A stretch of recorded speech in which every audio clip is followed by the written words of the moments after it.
കോട്ടയത്ത് പട്ടാപ്പകൽ സ്വർണമാല മോഷണം. കൂട്ടിക്കൽ സ്വദേശിയായ വൃദ്ധയുടെ മുഖത്ത് തുണിയിട്ട് മൂടിയ ശേഷമാണ് 1 പവന്റെ മാല മോഷ്ടാവ് അപഹരിച്ചത്.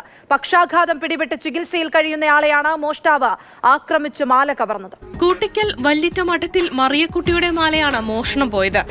ഇന്ന് രാവിലെ 11 മണിയോടുകൂടിയായിരുന്നു സംഭവം.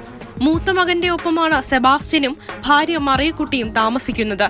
പക്ഷാഘാതം പിടിപെട്ട ഏറെ നാളായി ശരീരത്തിന്റെ ഒരു വശം തളർന്ന ചികിത്സയിലായിരുന്നു മറിയക്കുട്ടി.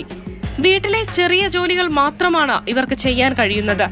വീട്ടിൽ മറ്റാരുമില്ലായിരുന്ന സമയത്ത് കയറി വന്ന മോഷ്ടാവ് പുറകിൽ നിന്ന് മറിയക്കുട്ടിയുടെ മുഖത്ത് തുണിയിട്ട് മൂടിയ ശേഷം മാല അപഹരിക്കുകയായിരുന്നു.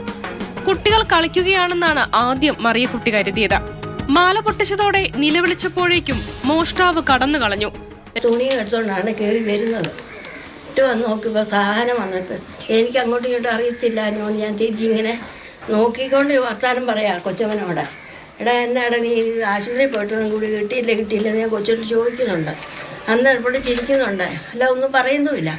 നിൽക്കണം മിണ്ടായിടാ, താഴെ പോടാ, ഞാനൊന്നും അതിനെ പിടിച്ചത് നിനക്കറിയത്തില്ലേ, ഞാൻ താഴെ പോകില്ല എന്ന് ചോദിച്ചു. പറഞ്ഞ് തീർന്നില്ല.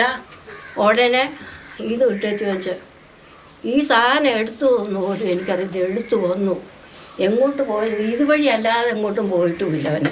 രോഗിയായ മറിയക്കുട്ടി മുഖത്തെ തുണി മാറ്റി വീടിന് പുറത്തിറങ്ങിയപ്പോഴേക്കും മോഷ്ടാവ് സ്ഥലം വിട്ടിരുന്നു. പോലീസ് കേസെടുത്ത് അന്വേഷണം തുടങ്ങി. മാതൃഭൂമി ന്യൂസ്, കോട്ടയം.